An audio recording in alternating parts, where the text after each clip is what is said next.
What's going on, guys? NealGuides here. Welcome back to another video. In today's video we're going to go over how to use the 4-3-2-1. If you haven't seen a tactics or instructions video, the link will be in the description for that so you can see that. So just going to go over the first segment. It's with fullbacks. Now remember how I said to you both the left back and right back on stay back while attacking, but I also mentioned to you that you can also ask them to go forward using the fullbacks during the attack. Now in this clip I was trying to focus on my fullbacks, both my fullbacks. They're on join the attack, and this is my CDM over here. This is the play that kind of drops between defenders. You know what kind of drops. So remember, drops in between defenders only works when you're attacking. Remember that. So that's what makes the back three when the two fullbacks when they fly forwards, and also we have the two center mids over here, and then we have the kind of the front three, the front trio that kind of create everything. But I want you to focus on how these fullbacks are used. So we're just going to show you a play.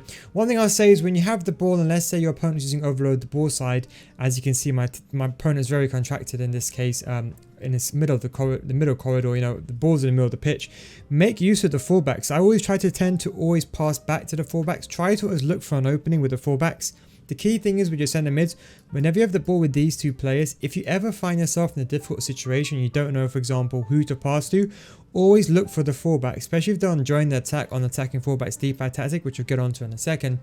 But they're always going to be available. On most of the attacks, they all start with the fullbacks. But the good thing with this formation is, because your opponent's overloading the ball side, when these fullbacks, when they overlap, remember they're on overlap, when they kind of go forward, because you're left forward and right forward, they're quite narrow. So what I mean by that is they're inverted. As they're inside forwards, they're almost quite narrow. Traditionally speaking, wingers are kind of over here, so sometimes you might find them too far away. But the benefit of having them being inverted wingers is they're kind of towards the central areas. But what this does is when your fullbacks overlap, your actual left forward and right forward, they actually get pushed inside. So this is one of the key things of why it's really works really well with this formation. So you're going to see over here, as soon as I get the ball, as you can see, when the fullback overlaps, he's almost completely unmarked. This player is playing a 4-2-3-1 and he's using all players on comeback on defense. You can see, for example, during a transition play, he's almost unmarkable, and once you get into the ball, it's quite easy to make a fluid pass between your three strikers. Always look for your three strikers. They're always going to be in a position.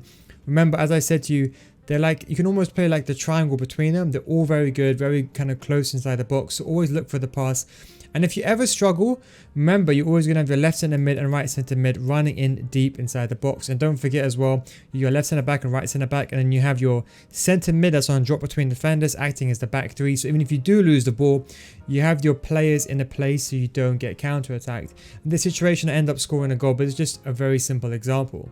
So we're going to go back to this example. This is an example of when I activate fullbacks during the attack.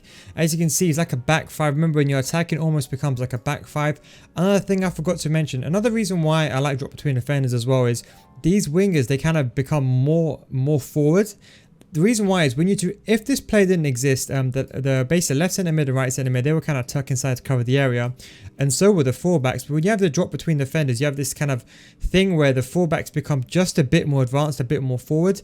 Now obviously you have your front three over here, your two center mids, and obviously your central center mid is kind of like the midfield three in a 4-3-2-1.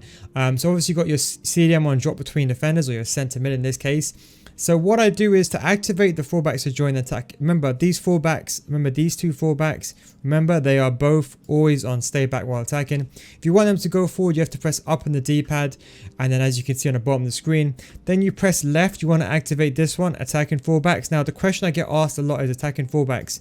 This basically means the fullbacks are joining the attack. So even if your fullbacks have the instruction to stay back while attacking, this overrides, the key thing is this overrides the instruction. So even though my left back and right back want to stay back while attacking, this overrides the whole tactics and instructions, so they're going to go forward.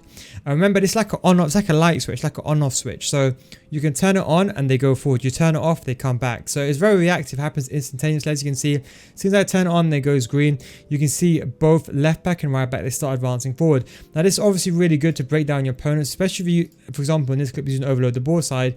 And what happens is, don't forget the left center mid and right center mid, you see how they're unbalanced. So you see how the right center mid just drifts into that position. We're just going to focus it again. We're going to play back again. That's my two left center mid and right center mid. You see, This is what long ball does. Long ball makes his players run forward. So that's the key thing with the centre mids. That's why you want to lead them on balance, lead them on long ball. Because long ball is what's going to push these centre mids forwards into these positions. And even if you don't pass to them, they could use a distraction. It doesn't really mean that they're going to necessarily run forward all the time, but it's going to give you that attacking option. So let them do whatever they want. You'll always find an outlet with those players. So here we have an example where we're getting pressed quite heavily. My opponent is almost in a defensive state. He's almost parking the bus, in all honesty. But he's on, I think he's on team press at this moment of time.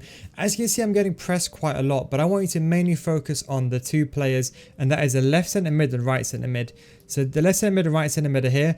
And in case you're wondering, where's the CDM? The CDM is drifted wide. The reason why is I manually got the ball with him. You're going to see, we're going to go back in a second to see Blanc. So Blanc's my centre mid. He kind of wins the ball back after losing the ball. And as you can see, I want you to focus on just these two players. Just focus on their movement, the left centre mid and right centre mid. Now this is where long ball comes in as well. Always look for these players. These players will make the runs. Remember how I said to you high, medium, medium, high. In this case, I got Ben Yedder. He's a high. So that means you're going to work and go back and forth in equal work rates. The second one is Trent, and Trent is actually medium high. So what that means is he's going to be a bit defensive, but he's only going to go back a little bit, but he's going to go more attacking. So the work rates are kind of define the way the players make their run and their positioning as well. So these things you have to all take into account, but the key thing is you want to focus on these two players. So whenever you have the ball with your centre mids and you've got no one to pass to, these guys are going to occupy positions. Now this is why I like this formation a lot. I want you to ignore everything that's going on around. Just focus on the left centre mid, right centre mid. So I get the ball my right centre mid. Now you can see Trent over here. Now watch, I don't trigger him to make a run.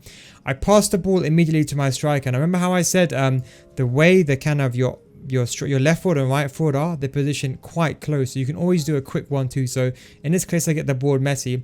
Now if I really wanted to, I could do a quick 1-2, or I could do a pass, or I could do an L1 triangle pass down to the either left forward or right forward. But you see that run that Trent made? Now he made this run by himself. So watch. As soon as I get the ball to Messi, you see how Trent makes the run in between the lines? This is why the long ball, this is why long ball is extremely important. That's why I said leave it on long ball.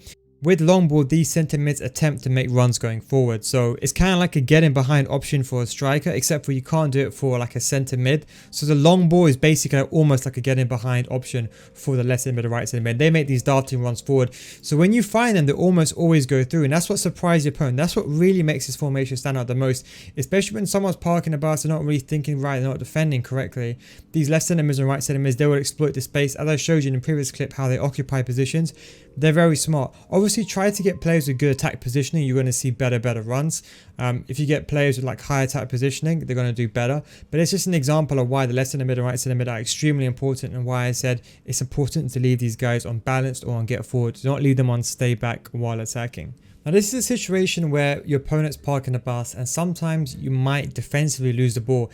Again, concentrating on your front trio. As you can see, they're positioned in good positions, but sometimes you might not be able to get a pass. It happens. For example, in this case, even though my left centre mid and right centre mid, as you can see, they've both occupied actually quite decent positions, and my right back has kind of come on the inside, and my left back is kind of attacking. So essentially all I have is two centre backs at the back, and my CDM on drop between defenders has the ball. Sometimes you may lose the ball, and this is what happens a lot. People always ask me in my formations, sometimes I concede goals. The biggest mistake I see is if you lose the ball in this position, what you want to do is run back. So as you can see here, I've got two players back. Now watch, when you lose the ball, unless for example you don't get the ball back, as you can see, now the left back and right back, they will come back. You have to wait for them. They will reinforce. Now in this case, I lose the ball with my drop between defenders, CDM. In that case, you can say the left back and right back, they're going to come back. So what you want to do is with the left centre mid and the right centre mid, you select either one of them, and you want to run back and create a covering run. See, what most people will do in this situation is they'll try to be aggressive. I'm just going to go back just a little bit over here. So as you can see, Blanc loses the ball. Now the key thing is, you see how I don't press him, I just run back. See, wait for your players, your left back and right back, see how high they are, wait for them to come back and reinforce. And so in an event you do lose the ball, just run back. As you can see, I run back here. I try to make the ball, and as you can see, By the time I run back, as you can see, my left back has now reinforced my back line. I'm in a position to defend again. As you can see, my back line is in shape. Now my left centre mid, once my right back has kind of covered the right back position, then my left centre mid kind of relieves that position. So we're just going to go back again, focus on Trent. So I'm going to show you again. Trent lost the ball. Now watch, he fills in as a kind of a right back role. When the right back kind of gets back into position, Trent, the centre mid, comes out of position. In this case, in this situation, I'm covering my other centre mid, and therefore you can kind of create and maintain your stability, and then from then you can defend normally how you do. But the key thing is, don't be aggressive. If you find yourself out of position, try to defend very consistently. Try not to be over aggressive. Wait for an opportunity to be like aggressive like so, and then pierce for the ball. The biggest mistake I see is people that make too many advanced forward. Even for example like here, you see how I run backwards? You see my left centre mid and right centre mid, I run backwards. Now one question many of you guys ask is the right centre mid, sometimes the centre mid in this case in the 4-3-2-1, sometimes he occupies just a drop between defender centre mid, sometimes he occupies the wide position. Now the way to fix this is very simple. What you want to do is you want to go into your tactics and put cover wing on both the left centre mid and right centre mid. So you can see, for example, my tactics, we're going to go over to instructions. Now the reason why this happens is even though the centre mid in this case, Blanc, is on drop between defenders, because he is on a drop between defenders, sometimes the game pushes players out of position. It's because how though? You know how you can't have no more than 4 players in midfield. You can't have your 2 strikers coming back on the fence. So the game pushes players out of position. So the way to fix this is if you put cover wing on both. So you can't really see on a controller, but if you just put this on cover wing, put this player and this player on cover wing, naturally Blanc will fill in the central position, and one of either left centre mid or right centre mid will come back and cover the other central mid position. So as I said, when you defend, you can't defend in a 4-4-2. One of the wingers comes back, whoever comes back in time. If, let's say for example, the right winger comes back in time, then what would happen is Blanc and Arnold will take this position, and Ben Yedder will get drifted out as a left mid. If in the event Mane comes back in your defense, then Mane will take the left mid role. Ben Yedder will take left centre mid, Blanc right centre mid, and Trent will be pushed on the right mid position. So if you're ever in a situation where you find that your centre mid Blanc or whoever your centre mid is on drop between defenders is kind of drifting wide sometimes when you're defending, then just put the other 2 players on cover wing. That should fix the issue. It's only happening for some of you, but in case it does, just do that and it will fix the issues immediately. I just want to show you one final example. This is one counter-attack situation. Generally speaking, when you get the ball with your left back or right back, the key thing is you want to do the 1-2 between the strikers. So in this case, this is my right centre mid. Actually, he's advanced forward in this situation. You want to do the 1-2s between your left forward, your right forwards, and your strikers. I'm sure you guys know that already. But this is a situation where, for example, your opponent's parking a bus. It's quite hard to get past. Sometimes you might make a situation where, in this case, I moved Blanc 2 forward, I get him behind, and sometimes I'm like, for example, in this situation, I'm winning and I make a mistake. Now, if you're winning, what you want to do is you want to press up on your D-pad and press and remove the attacking fullbacks option. Remember I told you earlier you can turn attacking fullbacks on and off, because when you're winning, there's no need for you to have your fullbacks enjoying the attack. So just turn it off. As I told you, it's like a light bulb switch. You can turn it on and off. In this situation, I do lose the ball, as you can see. There's my left centre mid, a sloppy pass, and all my players, as you can see, are forward, apart from my 3 players. Now, realistically, none of your opponents are ever going to have more than 3 players on stay forward. If you're playing a 4-2-3-1, generally speaking, you've got your cam and your striker on forward. A 4-4-2, you've got 2 strikers. If they're playing a 4-3-3, very rarely you're going to have, for example, all 3 players on stay forward. Even a 4-1-2-1-2 second variation. Let's say this is your 2 strikers and your cam. Very rarely you're going to see 3 players on stay forward. But this is just an example of when my opponent's playing very attacking. Again, I want you to focus on how I defend. You see, don't be aggressive, just run back. Now you see, even though this kind of amounts to nothing, but you see that pass was forced down the wing, because a lot of players do. The mistakes they do is they try to, like in this situation with Renato Sanchez, what people do is I see a lot, especially below goal 2, is they try to advance to the player too much. So don't advance to the player, just run back. As I explained to you, whenever you're getting counter-attack, just always run back. As you can see, run back and wait for your left back and right back, and wait for your positions to wait for your other players to regain their position. So don't ever advance forward.